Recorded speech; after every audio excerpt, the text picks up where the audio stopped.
మీరు అనుకుంటున్నారు దేవుడు నన్ను మర్చిపోయి ఉన్నాడు అని, దేవుడు నన్ను విడిచిపెట్టి ఉన్నాడు అని. మీరు అనుకుంటున్నారు దేవుడు నా ప్రార్థన ఆలకించట్లేదు అని. ఈ యొక్క వీడియోని వీక్షిస్తున్నా మీతో దేవుడు మాట్లాడుతున్నాడు. స్కిప్ చేయకుండా ఆఖరి వరకు కూడా ఈ యొక్క వీడియోని వీక్షించండి. ప్రభు మీతో మాట్లాడతాడు. దేవుడు నిన్ను మర్చిపోలేదు. God has not ఫర్గటెన్ you. So యెషయా గ్రంథం 49వ అధ్యాయం 14-16 వచనాల్లో రాయబడిన ప్రకారంగా కొన్ని మాటలు దేవుడు నీతో మాట్లాడాలని ఆశపడతా ఉన్నాడు.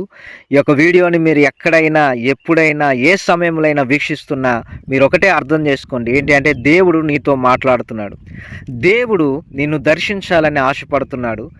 అయితే ఈ రోజున మీ మనసులో ఒక ప్రశ్న ఉంది. ఆ ప్రశ్న ఏంటంటే, దేవుడు నన్ను మర్చిపోయాడు, దేవుడు నన్ను విడిచిపెట్టాడు, దేవుడు నన్ను వదిలేశాడు, దేవుడు నాకు సహాయం చేయడు, దేవుడు నాకు నా ప్రార్థన వినడు, నేను ఆయనకు నచ్చను, నేను పాపిని, దేవుడు నన్ను త్రోసివేశాడు, నేను ప్రార్థన చేస్తే దేవుడు వినడు, నేను పరిశుద్ధుడిని పరిశుద్ధురాలను కాదని మీరు అనుకుంటున్నారు. దేవుడు నన్ను వదిలేశాడని మీరు అనుకుంటున్నారు. కానీ ఈ యొక్క వీడియో ద్వారా దేవుడు నీతో మాట్లాడాలనుకుంటున్నాడు. కాబట్టి ఈ యొక్క వీడియోని వీక్షించే ముందుగా ఈ యొక్క వీడియోని లైక్ చేయండి. అలాగనే మీకు తెలిసిన వాళ్ళందరికీ కూడా షేర్ చేయండి. అంత మాత్రమే కాదు, కానీ ఈ యొక్క ఛానల్ కూడా సబ్స్క్రైబ్ చేసుకొని బెల్ ఐకాన్ నొక్కండి. ప్రతిరోజు దేవుని యొక్క వాక్యాలు మీకు వస్తాయి. కాబట్టి ఈ రోజున దేవుడు నీతో మాట్లాడాలనుకుంటున్నాడు. ఏంటి అంటే, నీవు అనుకుంటున్నావు దేవుడు నన్ను మర్చిపోయాడు, దేవుడు నన్ను విడిచిపెట్టాడని. కానీ దేవుడు నీతో మాట్లాడుతున్నాడు. ఏంటంటే, దేవుడు నిన్ను మర్చిపోలేదు. God has not ఫర్గటెన్ you. దేవుడు నిన్ను మర్చిపోలేదు. సో వాక్యంలోనికి వెళ్దాం. యెషయా గ్రంథం 49వ అధ్యాయం 14-16 వచనాలు.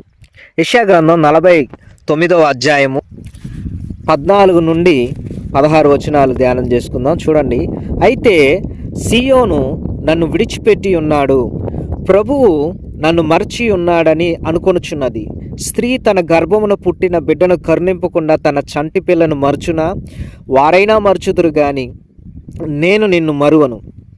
చూడుము, నా అరచేతుల మీదనే నిన్ను చెక్కి ఉన్నాను, నీ ప్రాకారములు నిత్యము నా ఎదుటనున్నవి. మీరు అనుకుంటున్నారు దేవుడు నన్ను విడిచిపెట్టి ఉన్నాడు, ప్రభు నన్ను మర్చి ఉన్నాడు. ఒకటి మీరు అనుకునేది ఏంటంటే, దేవుడు నన్ను విడిచిపెట్టాడు. రెండవది, దేవుడు నన్ను అసలు మర్చిపోయాడు. నా పేరు, నా ఊరు, అసలు నేననే వ్యక్తిని దేవుడికి జ్ఞాపకం లేదని మీరు అనుకుంటున్నారు. కానీ ప్రభు ఈ రోజున నీతో చెప్తున్నాడు. ఏంటి అంటే, స్త్రీ తన గర్భమున పుట్టిన బిడ్డను కరుణింపకుండా తన చంటి పిల్లను మరచున. ఒక స్త్రీ ఉంది, 9 మాసాలు మోసి ఒక బిడ్డను కనింది.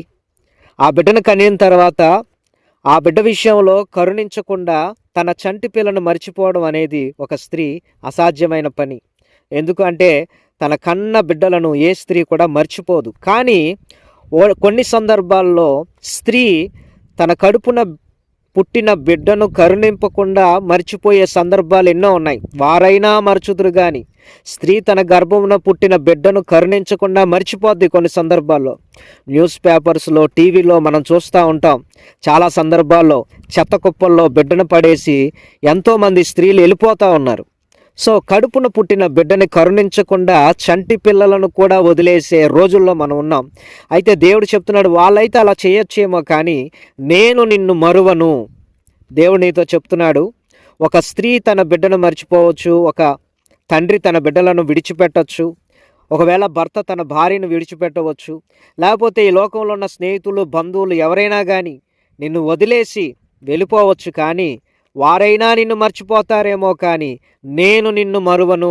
నీ తల్లి నిన్ను మర్చిపోయి ఉండవచ్చు, నీ తండ్రి నిన్ను విడిచిపెట్టి ఉండవచ్చు, ఈ లోకంలో ఉన్న వాళ్ళందరూ నిన్ను విడిచిపెట్టి వదిలేసి ఉండవచ్చు గాక.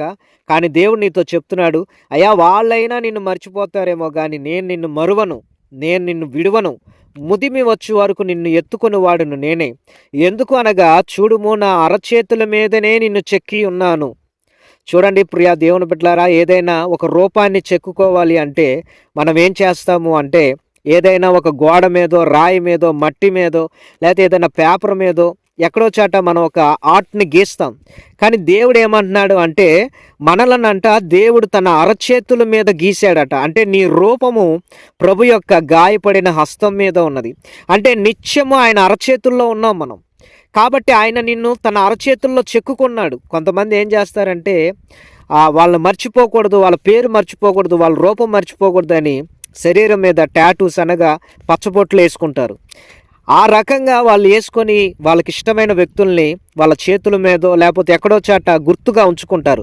ప్రభు చెప్తున్నాడు కదా, అరచేతుల మీద దేవుడు నిన్ను చెక్కుకొని ఉన్నాడు. ఎలా చెక్కాడు అంటే నీ రూపాన్ని, నీ పేరుని, నీ ఊరిని, నీకున్న సమస్యలను నిన్ను నిత్యము దేవుడు చూస్తూ ఉన్నాడు. నన్ను మర్చిపోయాడు, నన్ను విడిచిపెట్టాడని అనుకోవద్దు. నువ్వు ఎంత పాపం చేసినా, నువ్వు ఎంత శాపంలో ఉన్నా, నువ్వు ఎన్ని అప్పుల్లో ఉన్నా, ఎలాంటి భయంకరమైన తప్పు చేసి ఇదిగో ఈ రోజున నేను ఈ తప్పు చేశాను, ఇక నేను దేవుడి దగ్గరికి రాలేనేమో అని అనుకుంటున్నావు. భయపడవద్దు, బాధపడవద్దు. నీ పాపాన్ని ప్రభు క్షమిస్తాడు. నీవు ఆయన దగ్గరికి వచ్చి పాప క్షమాపణ పొందుకొని ఇక ఆ పాపాలన్నీ వదిలేసి దేవుడి సన్నిధానంలోకి వచ్చి ప్రార్థన చేయి. నీ జీవితంలో దేవుడు గొప్ప కార్యం చేయబోతా ఉన్నాడు. నన్ను విడిచిపెట్టాడు అనుకోవద్దు, నన్ను మర్చిపోయాడు అనుకోవద్దు. ఆయన నిన్ను ఆదరించి ఆయన నిన్ను ముందుండి నడిపించబోతా ఉన్నాడు. ఆయన నిన్ను కరుణిస్తాడు. తల్లి తన బిడ్డలను ఓదార్చినట్లుగా నిన్ను ఓదారుస్తాడు. ఇదిగో విధవరాల పక్షాన వేద్యమాడువాడు ఆయనే. విధవరాలు అయినప్పటికీ కూడా నిన్ను సృష్టించిన వాడు నీకు భర్త అయి ఉన్నాడు, నీకు యజమానుడిగా ఉన్నాడు. ఆయన ముదిమి వచ్చే వరకు నిన్ను ఎత్తుకునేవాడు. ఆయన నిన్ను కౌగిలించుకుంటాడు, నిన్ను మర్చిపోడు. ఎల్లవేళలా నీతోనే ఉన్నాడు. నీ అప్పుల్లో నుండి, నీ ఆర్థిక ఇబ్బందుల్లో నుండి, నీ కష్టాల్లో నుండి, నీ వేదనలో నుండి, నీ బాధల్లో నుండి ప్రభు త్వరలో బయటికి తీసుకొని వస్తాడు. నిన్ను మర్చిపోలేదు, నీవు ఆయనకు గుర్తున్నావు. కాబట్టి విడువక మానక ప్రార్థన చేసి ప్రభునందు విశ్వాసం ఉంచు, ఆయనకి సహాయం చేస్తుంది. కాబట్టి దేవుడు నన్ను మర్చిపోలేదు, దేవుడు నన్ను విడిచిపెట్టలేదు, దేవుడు నాకు తోడై ఉన్నాడని విశ్వసించండి. ప్రభు మీకు సహాయం చేస్తాడు. కామెంట్స్లో యేసయ్య నన్ను విడువడు, యేసయ్య నన్ను విడువడు అని కామెంట్స్లో రాయండి. అలాగనే ఈ యొక్క వీడియోని చూస్తున్న మీరు స్క్రీన్ మీద కనపడుతున్న నెంబర్కి, ఒక నెంబర్కి వాట్సాప్ ఉంటుంది, ఒక నెంబర్కి ఏమైనా ఫోన్ నెంబర్ ఉంటుంది.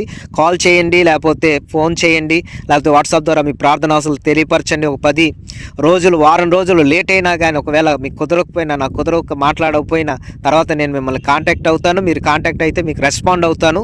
ప్రభు మిమ్మల్ని దీవించును గాక. ఈ యొక్క వీడియోని ఒక లైక్ చేయండి, అనేకులకు షేర్ చేయండి, ఈ ఛానల్ని సబ్స్క్రైబ్ చేయండి. దేవుడు మిమ్మల్ని, మీ కుటుంబాన్ని దీవించును గాక. God bless you.